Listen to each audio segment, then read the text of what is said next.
When I was 13, my brother Elijah and I helped Grandpa down to the old oak so that he could talk to the fairies for the last time. He was losing the fight against old age. His hair was wispy and white as bone, skin liver-spotted and sallow. In previous years, he had insisted on making the journey alone every month, but his worsening arthritis had forced him to grudgingly accept our assistance. We held him up by his twig-thin arms and made our way to the edge of our land, just before the crumbling stone wall that separated it from the woods beyond. "No further," he said. "They don't like the other folks getting too close. But remember what I told you, Elijah. No exceptions." He relented and handed Grandpa his walking stick and a covered wicker basket. We watched as he hobbled towards the ancient tree and ducked into its hollow trunk. The shadows quickly obscured him from view. I frowned up at Elijah. Although I knew, rationally, that he was 5 years my senior, it was still frustrating that adults spoke to him about things which were kept secret from me. "What did Grandpa tell you?" He sighed. "You'll know when it's your turn to know, Ray." I pouted. As far as cryptic responses went, that was pretty standard for our family. I'd long learned to stop expecting anyone to give actual answers, but I figured it was worth asking anyway. Elijah smiled and ruffled my hair. "Really?" "Mm-hmm. Eventually, all the dead wood inside gets eaten away by worms and fungi, and you get left with a hollow tree. They're great homes for woodland animals." "Like the fairies?"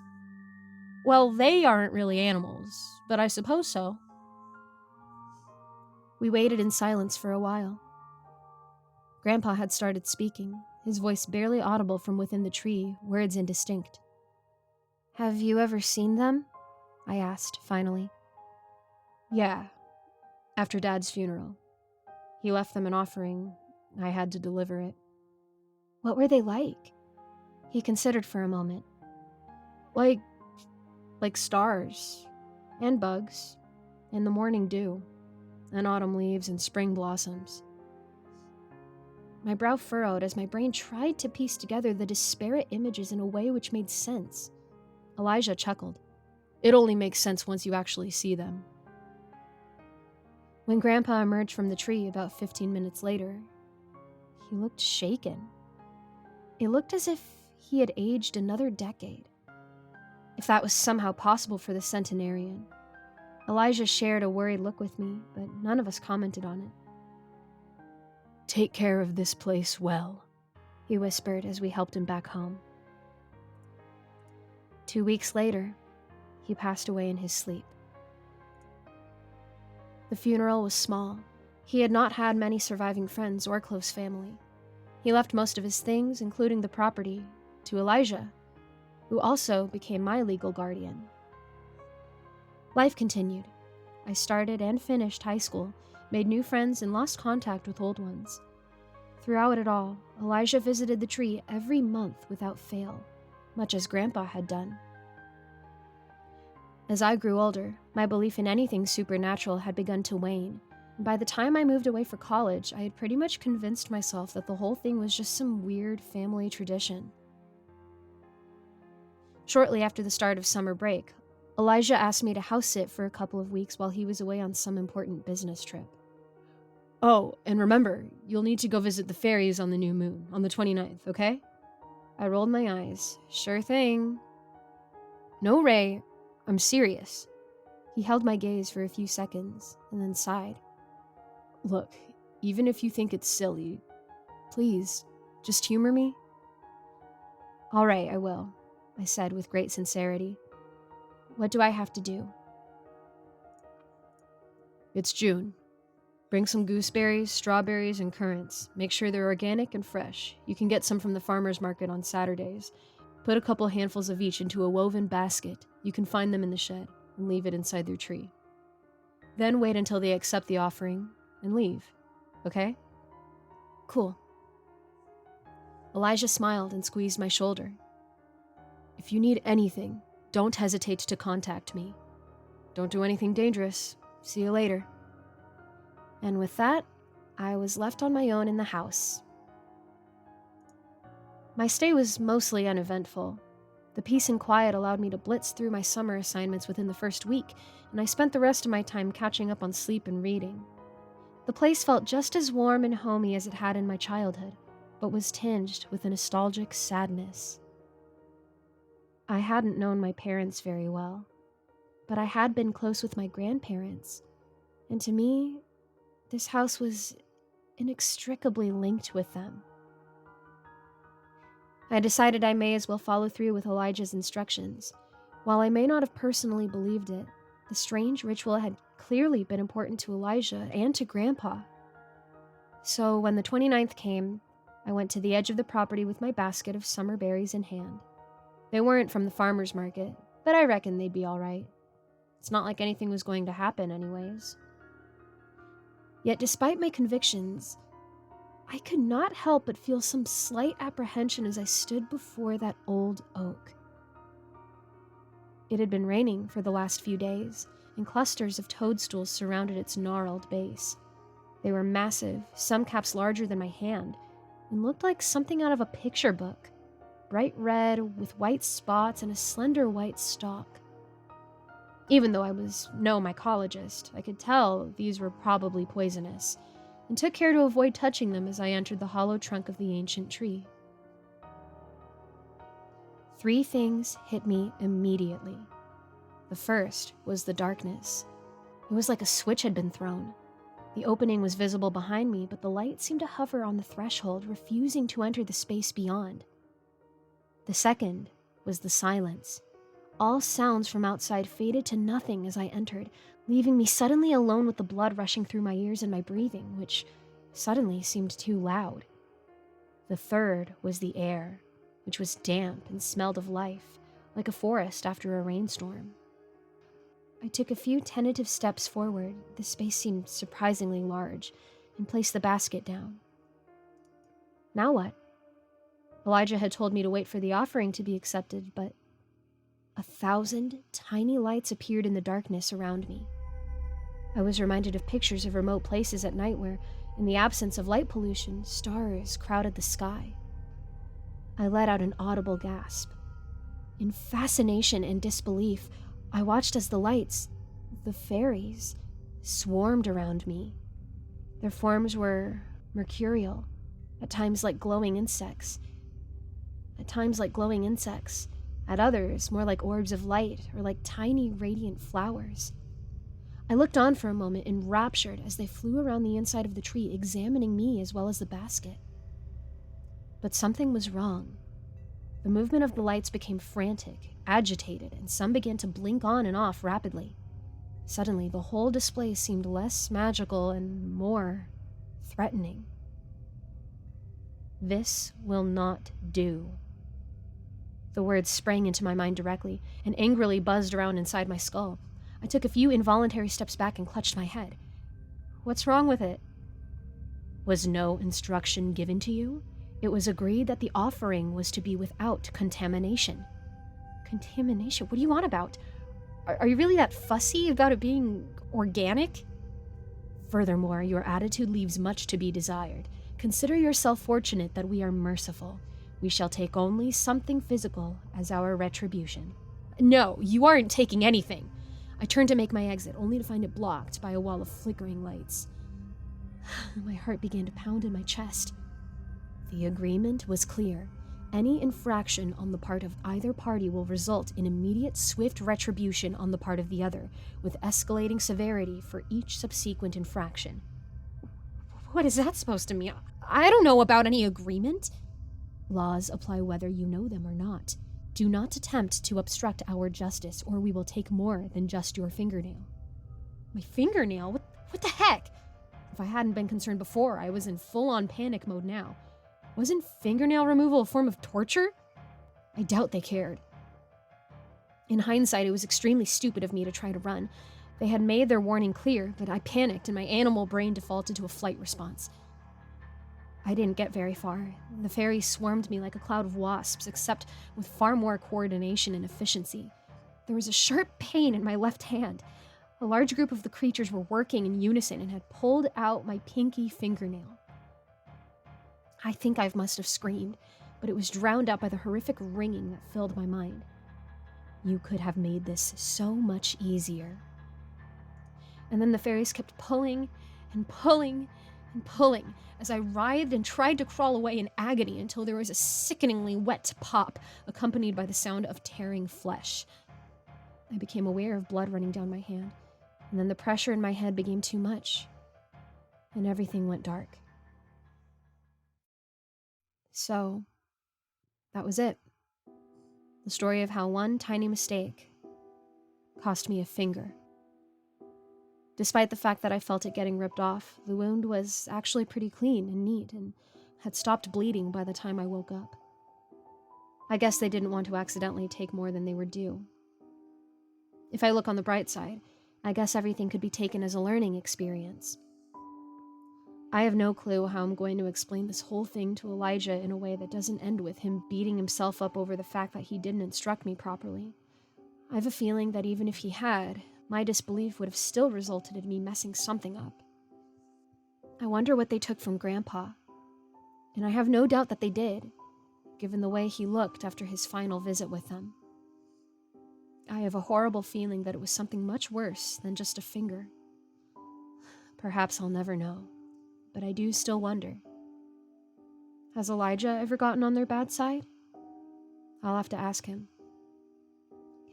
Be careful around fairies, folks.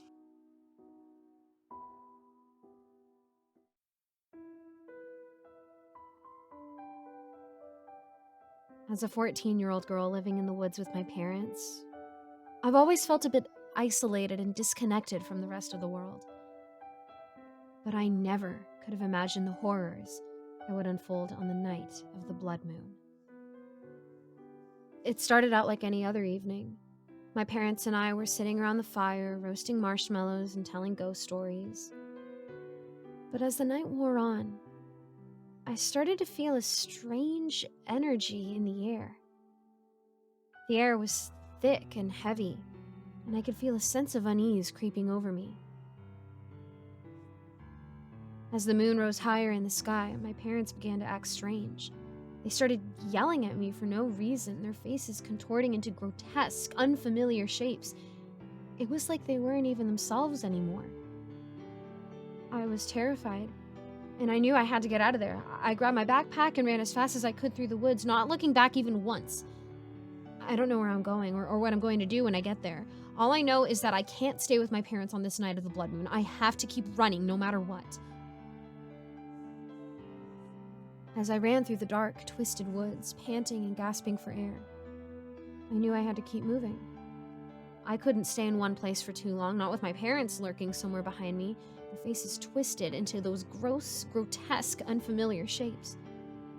But as I stumbled through the underbrush, I suddenly collided with something hard and unyielding.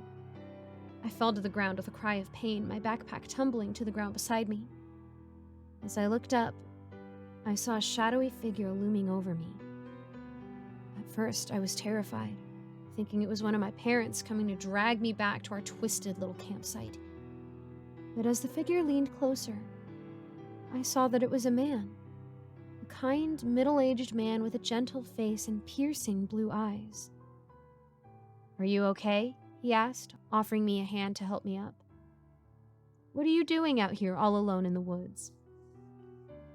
I hesitated for a moment, not sure if I could trust this stranger. But something about his kind eyes and gentle voice made me feel like I could. So I told him the whole story, about the blood moon and how my parents had turned into those monsters before my very eyes. I know it sounds crazy," I said, my voice trembling. But I swear it's all true." The man listened intently, nodding his head as I spoke. When I was finished, he patted me on the shoulder and said, "Come on, let's get you out of here. You can stay with me for the night and we'll figure out what to do in the morning." I nodded, tears of relief streaming down my face. For the first time in what felt like an eternity, I felt safe. As the kind stranger led me through the woods and out into the main road, I couldn't help but feel a sense of hope and relief. I was finally going to get help, and maybe even find a way to escape from my monstrous parents once and for all. But as we approached the city limits, I started to get a strange feeling in the pit of my stomach. The streets were deserted, and the buildings around us seemed abandoned and decrepit. It was like the whole city had been forgotten by the rest of the world. The man led me to a large, crumbling building on the edge of town. "This is the mental health center," he said, as he opened the door and gestured for me to go inside.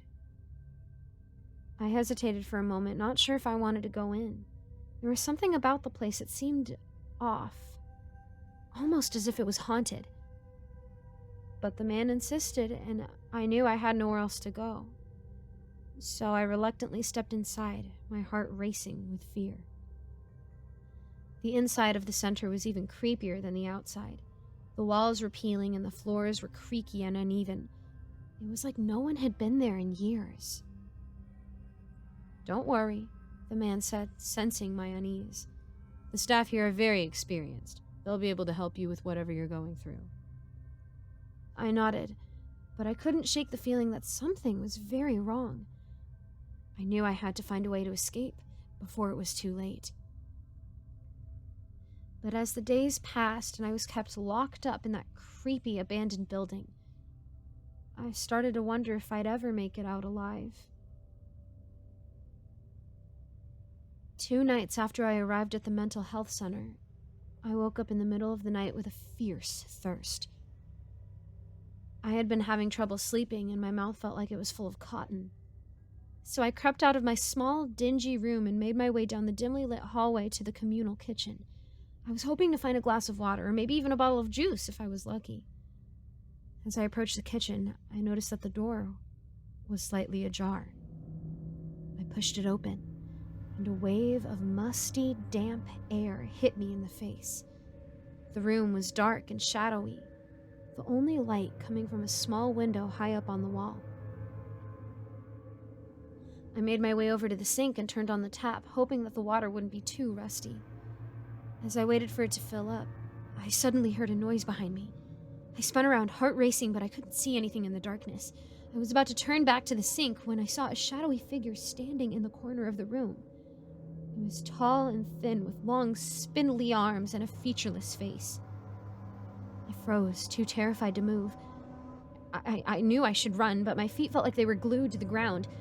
I was trapped, with no way out. As the shadow figure advanced towards me, I closed my eyes and prayed for it to be over quickly. But just as it reached out to touch me, I heard a loud crash and the room was suddenly flooded with light. I opened my eyes to see the shadow figure disappearing into the walls, as if it had never been there at all. And standing in the doorway, bathed in the light of a flashlight, was the kind man who had brought me there. "Come on," he said, taking my hand. "We have to get out of here. This place is not safe for you." I nodded, tears streaming down my face. I knew he was right. I had to get out of this creepy, abandoned mental health center no matter what. As I sit here at my computer, telling you this story, I can't help but feel like my life doesn't make any sense. I've gone through so much in such a short time. The blood moon, my parents turning into monsters, the creepy mental health center with its shadowy figures lurking in the corners. It's all so confusing and overwhelming. And I feel like I'm trapped in some kind of nightmare. I don't know who to trust or where to turn. The kind man who saved me still won't tell me who he is or where he came from. He avoids contact with me as much as possible, and I'm starting to wonder if he thinks I'm crazy too. I keep getting the sense that someone or something is watching me. I feel like I'm in danger, but I don't know what from. My life doesn't make any sense, and I don't know how to make it right again.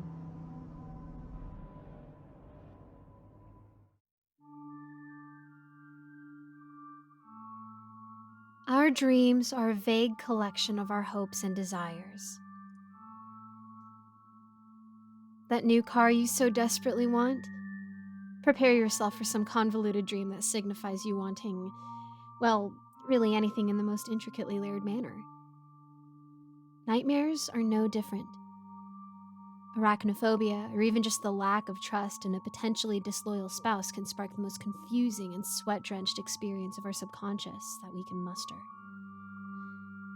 I never knew such ignorance, such bliss. For as long as I can remember, I would dream of two siblings that lived in my dreams and my waking life. I don't recall ever having a different dream. Every dream since I was a child in elementary school, I would dream of these two siblings and me sitting in a park.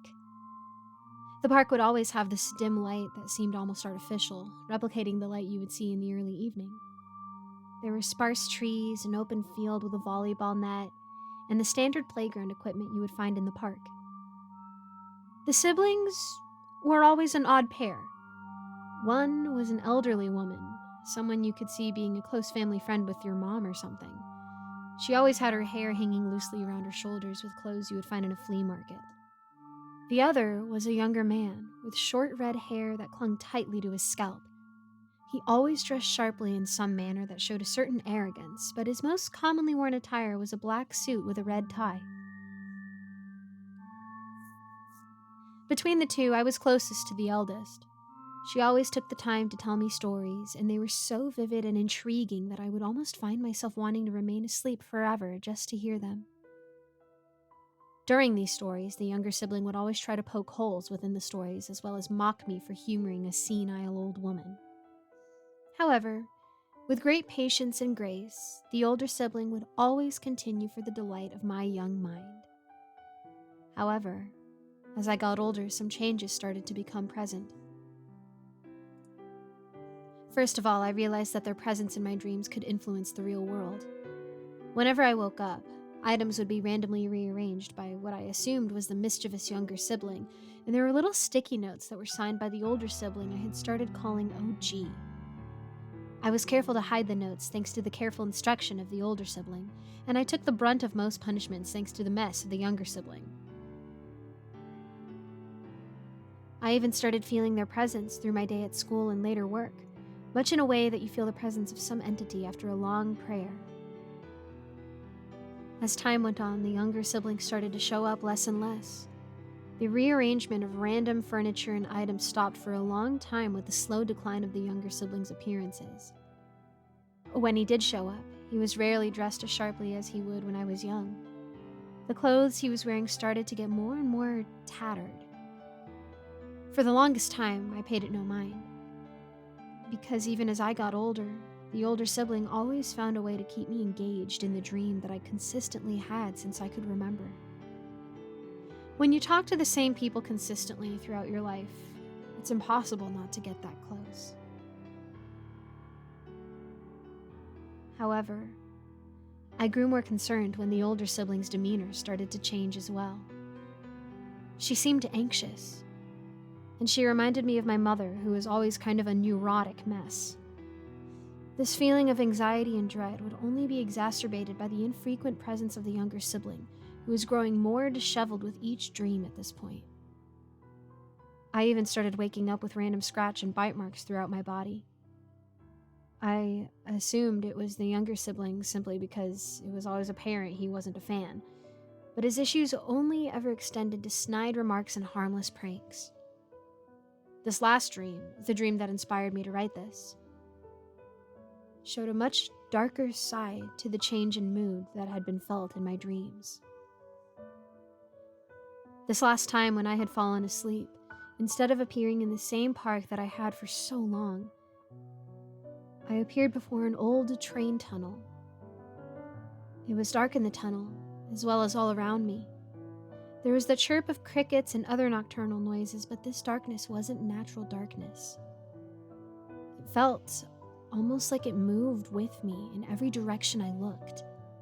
There was no way I was going to enter the tunnel, but I was prompted by the sound of the oldest sibling's voice. "Do you want to hear a story?" I heard. This was so odd. and I didn't know what to do. So I stood at that entrance of the tunnel, nodding in the affirmative while realizing that she probably didn't see it. There were once 2 frogs that walked along a riverbed. They had finished a long day of play, and the older frog was ready to go back home before it was dark. However, the younger frog begged and begged to keep playing and exploring. Being the kind heart that the older frog was, they accepted and they continued further along the riverbed than they ever had before. They laughed and bantered until they came upon a baby mouse. The younger frog was ecstatic because they hadn't eaten in a while, and this was the perfect opportunity to have a snack. The older frog saw something different, a new potential playmate that they could interact with. So instead, the older frog intervened and came before the baby mouse. The mouse took an instant liking to the older frog, so they agreed to meet at the same spot around the same time so they could tell each other stories and how their day went. So they did. But the younger frog was envious. Over time, they showed up less and less. Because they were a lot more impulsive and relied on the guidance of the older frog, they ate and ate without inhibition. Because of this insatiable appetite, they grew more impatient. It even got to the point where they were staring at the older frog like they would their prey. Eventually, because the older frog had truly abandoned the younger frog finally decided that it was time to cross a line they could never come back from. So, the younger frog ate the older frog, and then waited for the younger mouse to show up for some more good fun. After the completion of the story, there was a brief silence. And then, I heard the soft crunches of someone walking up from the tunnel. I squinted my eyes, but I couldn't pierce the unnatural darkness. The darkness suddenly parted, and what stood before me was a mockery of human anatomy. The limbs contorted in awkward ways, the head stood a couple of inches taller thanks to an elongated neck, and the breathing came out jagged and harsh. I tried to run, but I couldn't in the same manner as you would in any nightmare. The figure continued to walk until it got right up to my face, and while the darkness obscured most of its features, I could still make out bloodshot eyes that glared with maddening anger. Their breath smelled like death, and I cringed as it licked a blood-soaked tongue across my cheek. It stared its hateful eyes into mine as it said, "Are you ready for some more good fun?" At that, I woke up. I woke up with that same sense of death in my nostrils, and when I lifted my hand up to my face, I felt a slick line of blood that went right up my cheek. I didn't recognize the creature whatsoever, aside from the crude replication of the older sibling's voice and the disheveled look that could only remind me of the younger sibling. Those hoarse words rang through my ears. "Are you ready for some more good fun?" I don't know what's going to happen next. I never told anyone about this until this post, because when I was younger, I lived for the secret of the ordeal, and as I got older, I realized that anyone I told would merely assume I was crazy. I was looking back at some of the old sticky notes that would always await me when I woke up, and I couldn't help but muse over the story. I never truly knew the younger sibling as well as the older sibling, but I know him more than anyone could ever know. He was always a monster. It just took a mouse to show his true colors. I don't know what will happen when I fall asleep next, so I will tell you this. Never take for granted your nightmares, because at least those aren't real.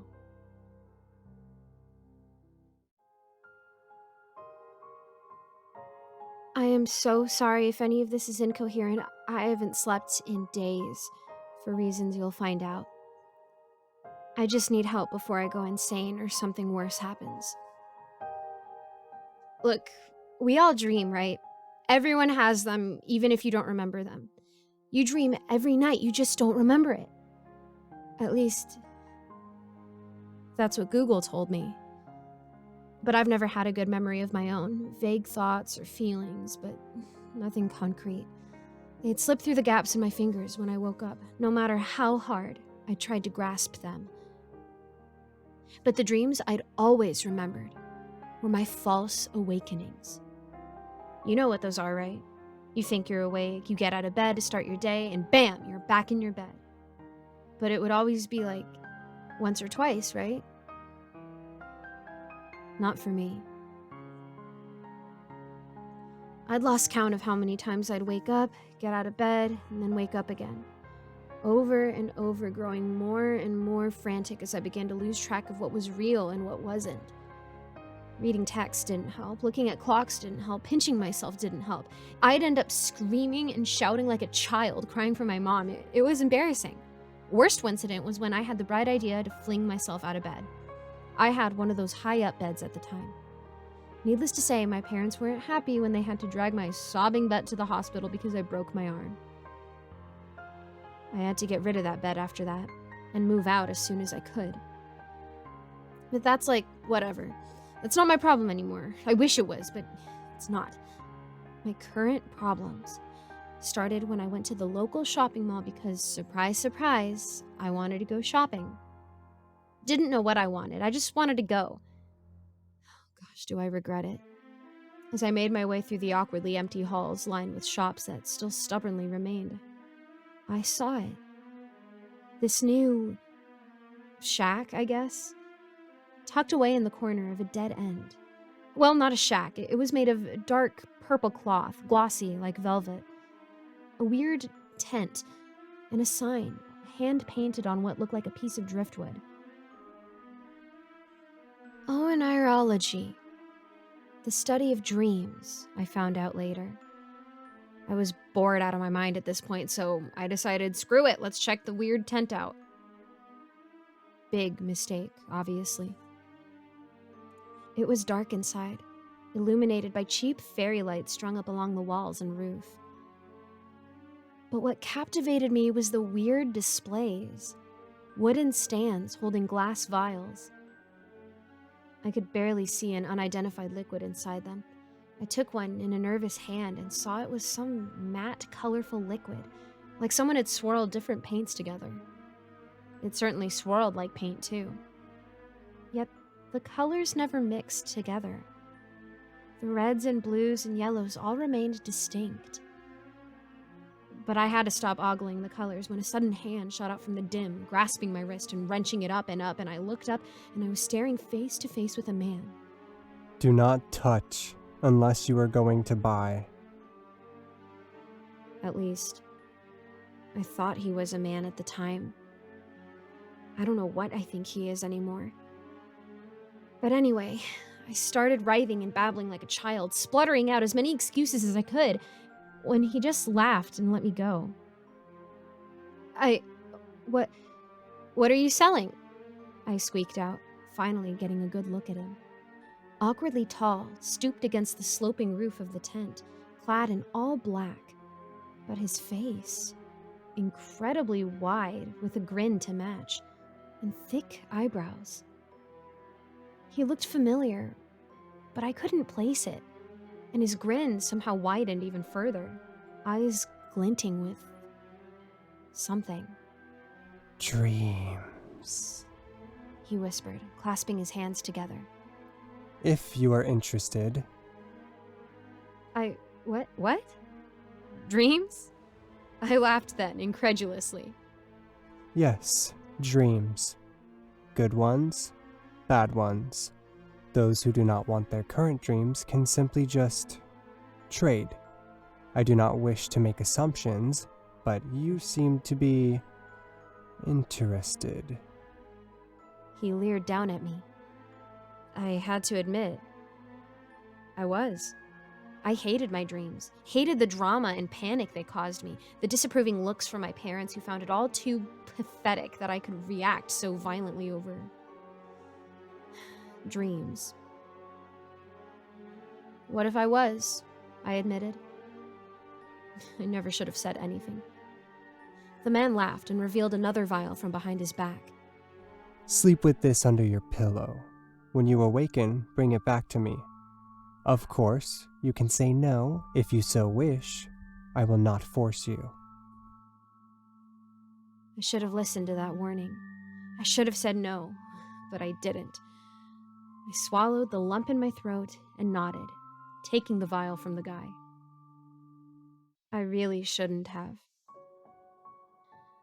I listened to the guy, obviously. Stuck the glass under my pillow and went to sleep. I still don't know why I listened. Vague hope, desire to be rid of my crappy dreams. When I woke up, I noticed I didn't dream. Like, at all. No memories dancing just out of reach, no fading feelings, just nothing. And the vial, well, it was full.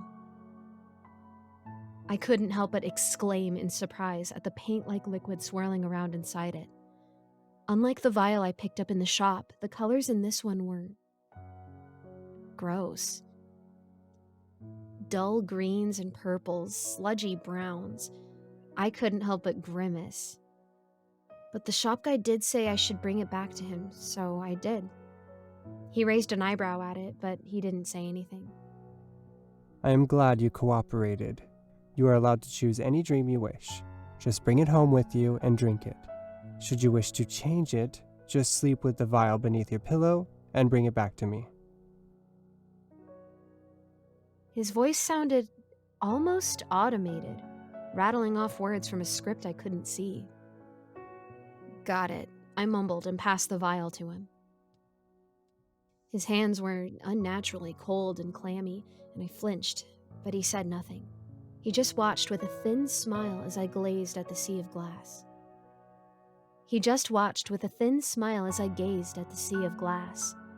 I felt uneasy as his eyes never left me, so I just snatched up the closest one, muttering that I made my choice.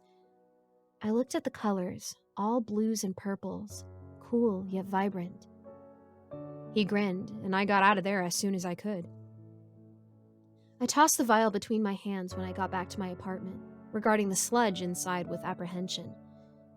I'd just apparently given up my dreams to some complete stranger, and now I was supposed to drink a vial of them? and I did. I know you probably think I'm a complete idiot, but, well, fair.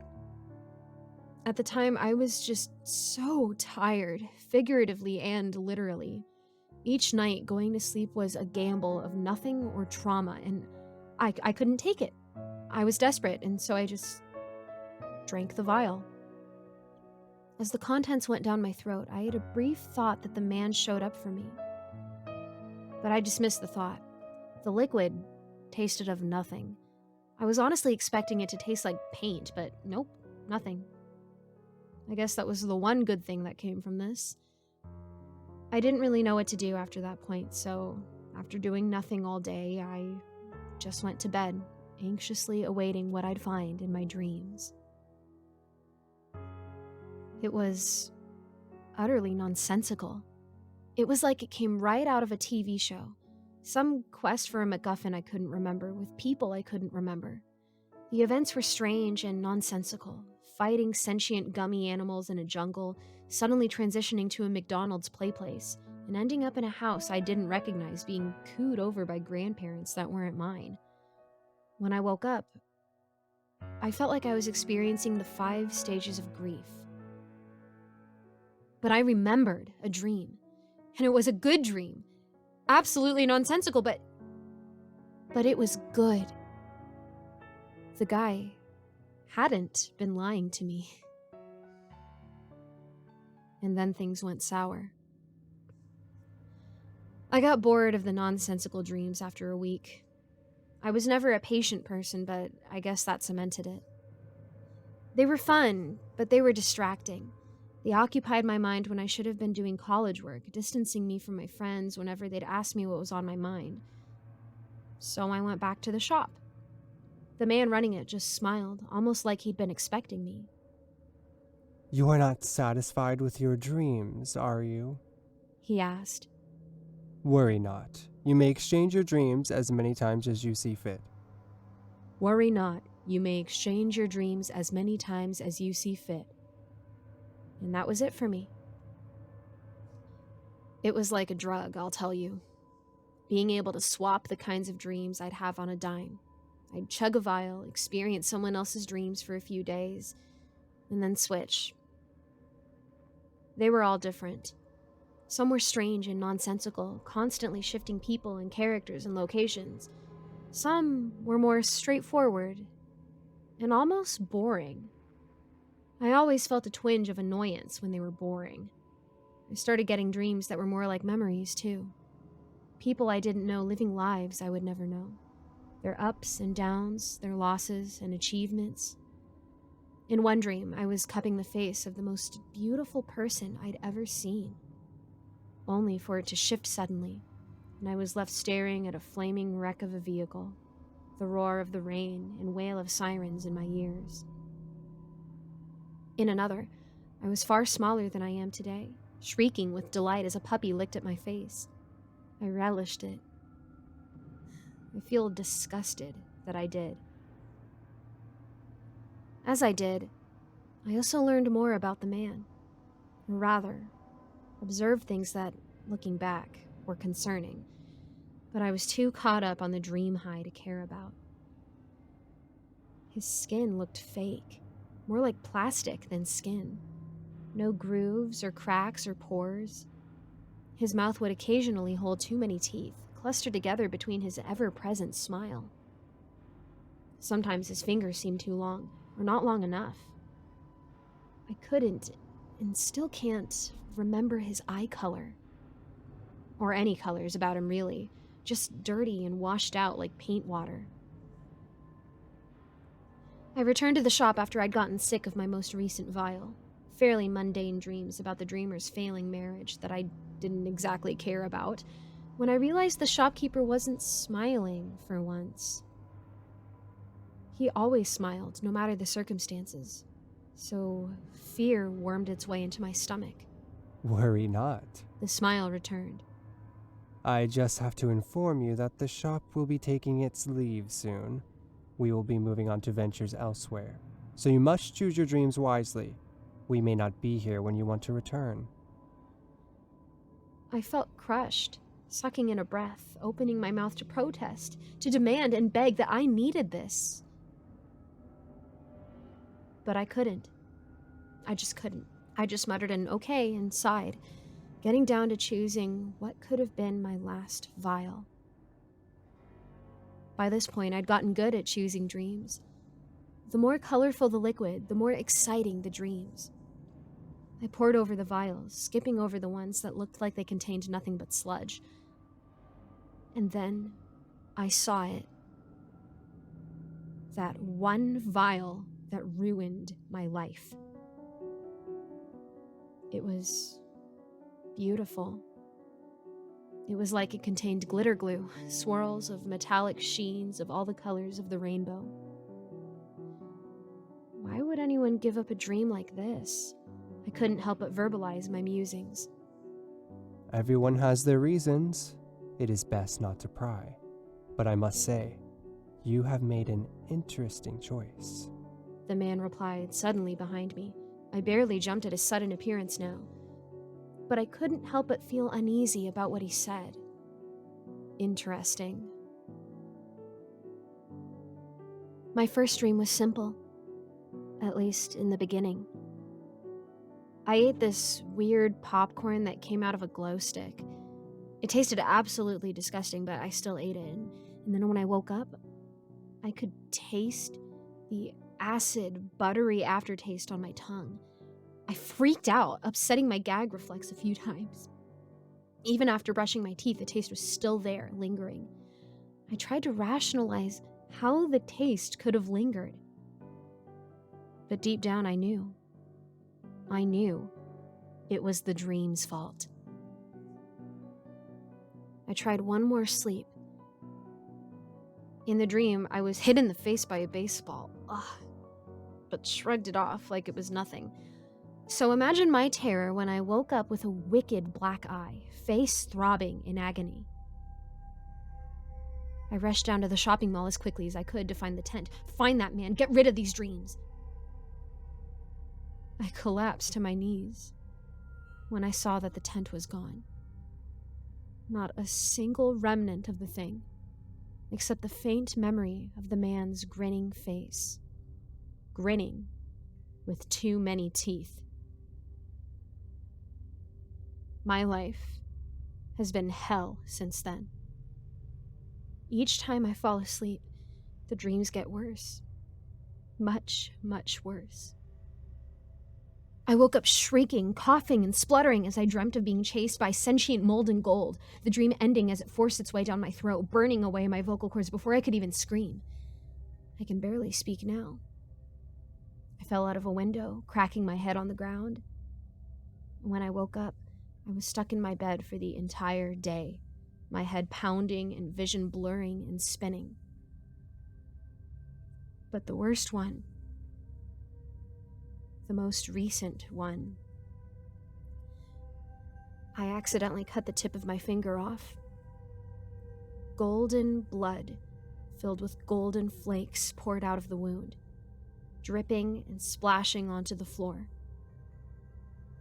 No guesses to what I woke up to, although I was lying in a puddle of crimson, not gold. I haven't been to the hospital because they'll put me under to do surgery. Who knows what I'll dream of then? What injuries await me? I haven't slept in days. I'm so scared I'll sleep and never wake up, but I'm so tired. And it's getting to the point I can barely think. Is it the blood loss or the lack of sleep? I don't know. But please, if you've seen a man with a tent selling dreams, please help me. Please. Before it's too late.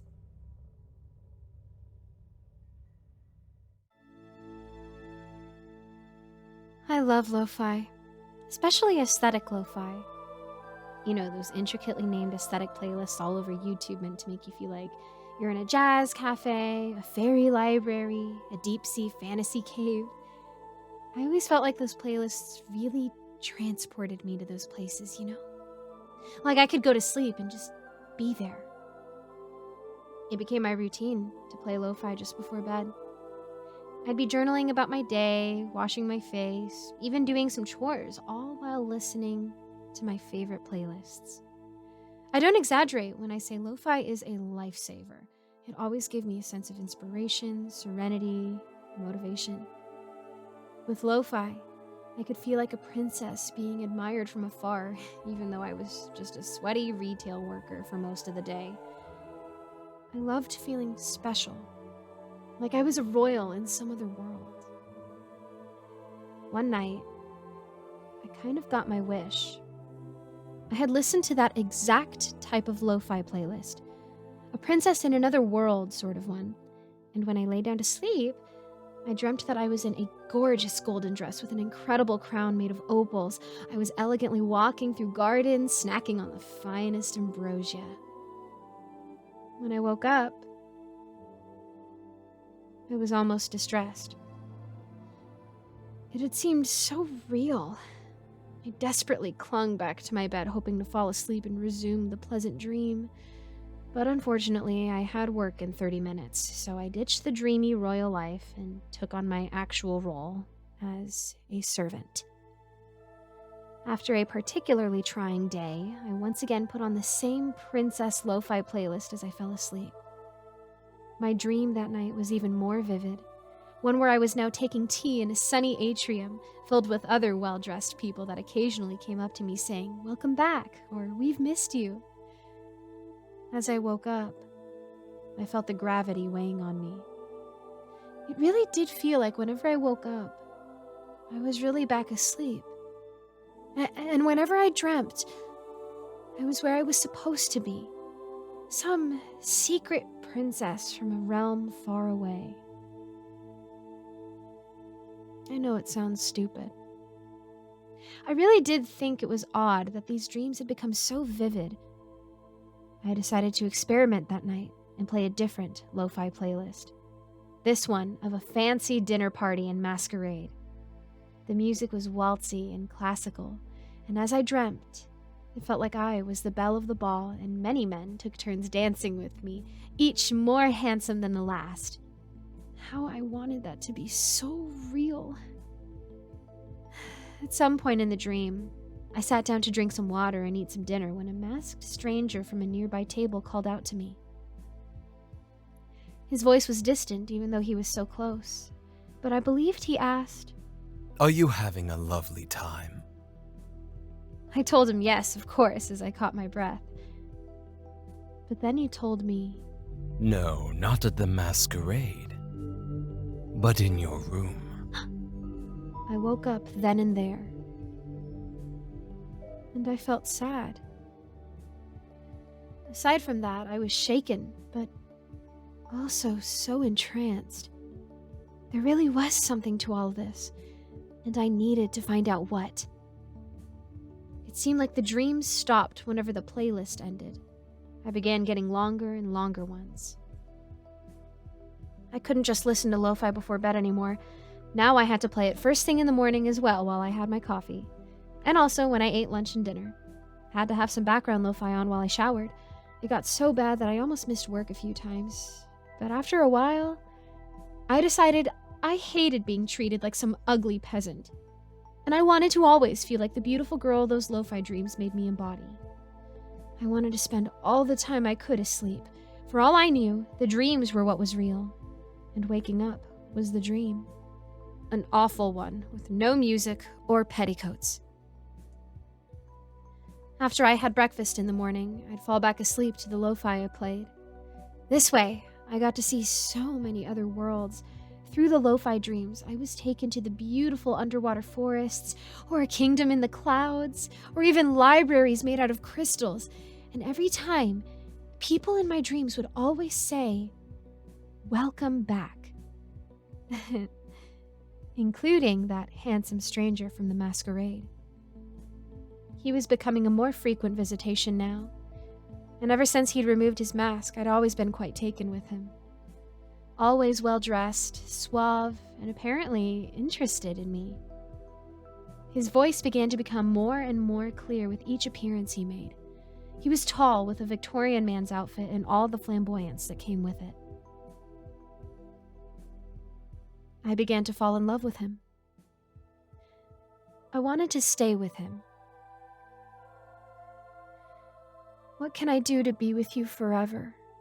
"Come to my castle. How can I get there? You'll see when you wake." Indeed, I woke up just then.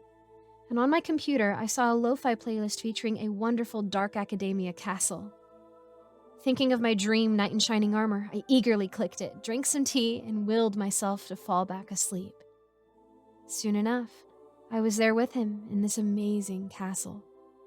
The music that followed through all my dreams was beautiful as always, but this time there was an air of eeriness. I wasn't too put off from that, but I did notice gargoyles and darker colors in the palace, which was completely different from all my past pastel-colored dreams. "This is your castle?" "Indeed it is. Do you like it?" "I do."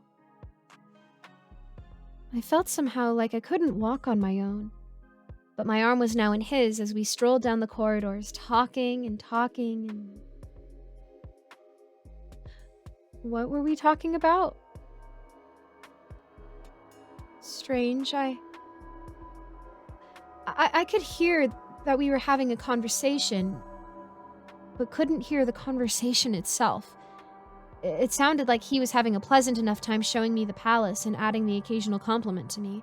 And on the other hand, it sounded like I kept going back and forth between sounding excited and romantic and unsure and unsettled. "Did you mean what you said about being with me forever?" "I do," I said, snapping out of whatever weird phase I'd been in, and back into my own brain. "Could you pour me a glass of water? Or perhaps I just need a walk outside." "What's wrong with my castle?" Oh, it's nothing. I just feel so strange all of a sudden. Ah. Well, I hate to distress you, but there is no way outside. What? You wanted to stay with me forever, and I wanted to keep you forever. Now we both get what we want.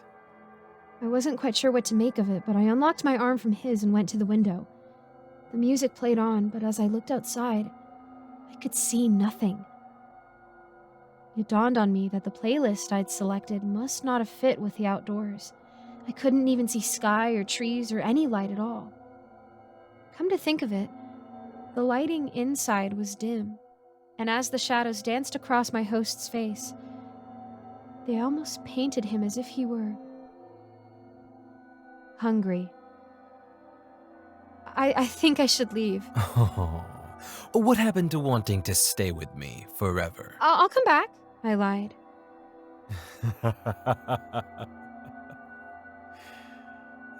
If you say so. Go on and wake up. I'll be here when you get back. I waited for a moment, with just the two of us staring at each other. But I couldn't wake up.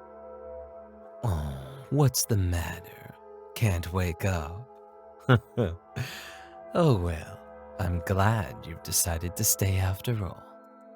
Why wasn't I waking up this time? Did it have to do with the playlist? Oh, shoot, how long was that one again? That didn't make sense, did it? Well, what else do I have to go off of? I think I needed to change the song. But the man, he was looking even hungrier and hungrier as he approached me while I froze in thought. He was looking so hungry, I could see his fangs. I wasn't in a dream. I was under a spell. I felt the silk I was wearing, the rings on my finger, the carpet beneath my feet, and I definitely felt his breath as he got closer and closer. I've run from him, and now I'm hiding away somewhere in the castle where I hope he can't find me. Though every now and then, I keep hearing his voice both in the distance and coming closer. Come out, come out. I know you are there.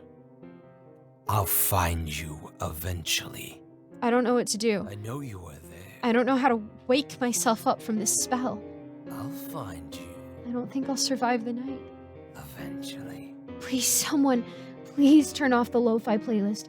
Or change the video, or just shut it all off. I don't know. Just, please. Wake me up.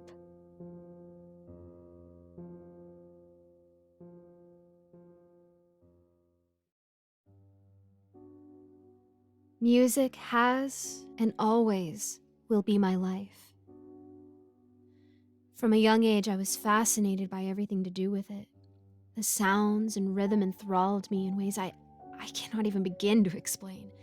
As soon as I laid my hands on a piano for the first time, I knew where I was headed in life.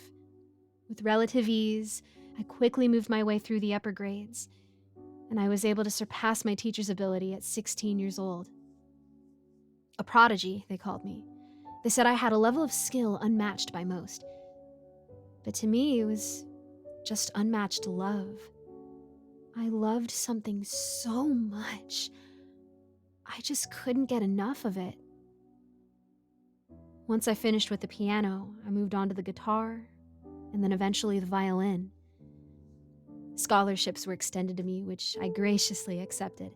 My life seemed to be on a one-way fast track to the top. There were no obstacles for me to overcome, no hindrances or restraints. I was good at what I did, and everybody knew it. I was going to be something great. Music has always been my life, so I suppose it is fitting that it will be my death as well. I was messing around on the piano one evening, switching between songs and tempos, before I decided to settle on Clair de Lune, a personal favorite of mine known for its melancholic yet joyful melody, a true masterpiece. It's one of those songs that I can keep coming back to and yet never get bored of it. Lost in the music, I almost didn't hear it when someone quietly spoke up. Beautiful, isn't it? I jerked my head up to see a lanky man clothed in a black, billowing robe leaning on the far end of my piano. Out of shock, I began to stand, ready to defend myself if need be, but he shook his head and held up a hand while wagging a finger. Now, don't stop just for someone like me. He said in a hollow, rasping voice. I wouldn't just take orders from a stranger, especially one in my apartment. But the power in his voice, the authority, it was so alien and unnatural. This was someone who could kill me with a blink of an eye. I sat back down. He smiled. Good. Now play, and don't stop. Unsure of what to play, I simply picked up where I left off. The man in the cloak tilted his head ever so slightly and began walking towards me. That's better. Music is the life of the soul, you know. I could feel his gaze shift over my body, as if looking for a meal. He let out a small chuckle. Well, of course you know that. Look at you. His voice was cold, and he seemed to be amused by what was happening. He continued his travels around the piano before coming to a stop behind me, placing a hand on each of my shoulders.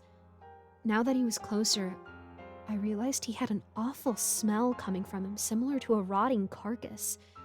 The smell was so strong that I began to feel lightheaded, yet I still played, fearing for my life. Who was this guy? I thought. What does he want? I heard a small metallic rasp come from behind me, like a sword coming out of its sheath. He continued to talk. I can sense your fear. That is unnecessary. Do as I say, and all will be well with you. I am here as a guide, a helper, to take you from where you are to where you need to be. As he said that, I felt a cold blade being pressed onto the nape of my neck. I cried out in anguish, flinging my hands to where it hurt. The pain was sharp and intense, and the blood left the wound freely. With skillful ease, the man grabbed my hands and placed them back on the piano, making it dirty with my bloody fingertips. Do not test me. Continue your playing, or that would be but a taste of what could come next. Trembling with fear, I continued my playing while moving on to a different song this time. The Entertainer. It felt fitting to me in a dark way, the jolly rhythm contrasting with my rather bleak situation. Seeming to be happy, the man moved to a corner of the room and kept a watch on me, stepping forward menacingly if the song had a hint of stopping. I cycled through different songs, trying to ignore the pain in my neck, making sure to never stop playing. After a few hours of aimlessly playing, I mustered up the courage to speak with him. So, who are you? The cloaked man raised an eyebrow. And why are you entitled to an answer? I'll stop playing if you don't tell me, I threatened. The man brandished his small dagger again, and with a small smile, he said, Go ahead. Be my guest. I got the message, so I continued playing. Worried I would quickly exhaust my library of memorized songs, so I moved to slower and more romantic pieces. Songs that could last an eternity if I wanted them to. I would beat this man in his own game, and Judeo would be my weapon of choice. The man cocked a head, seemingly surprised at my song choice. He walked forwards, and I hesitated, afraid he might wound me again. But he stopped in the middle of the room and held up a thin hand. Instantly, the room began to change. The lights dimmed to an orange, evening hue. The furniture moved and reshaped. Shadows swirled around before settling in the middle and solidifying into two people. The shadow people moved around the room in a slow, deliberate waltz, oblivious to all the other going-ons. Suddenly, bright colors swarmed in through the ceiling, replacing the blackness with vibrant hues. The shadows took on clearer forms. It was a middle-aged couple, obviously in love. hands by each other's hips, dancing while embraced in a passionate kiss. And the woman was me. Well, not exactly. She was older, hunched over with age, wearing clothes you would never catch me dead in. And yet, she was me. I don't know how, but it just made sense. It's like the information simply appeared in my brain. While still playing, I looked expectantly at the robed man. Is that me?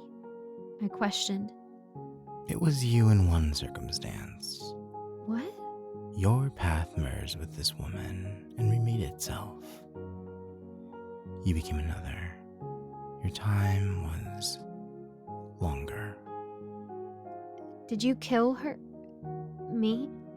I would not be so rude as to remove someone from this plane while they do what they love. He shifted his gaze away from me, seeming to be in a quiet contemplation. But his silence gave me the answer I needed. Will you kill me? He turned to face me again. I shivered at what he was implying and moved to a new song with renewed vigor. As the song changed, the scenery changed also, transforming into the feelings the song conveyed. I would be shown new places, new people I could have been.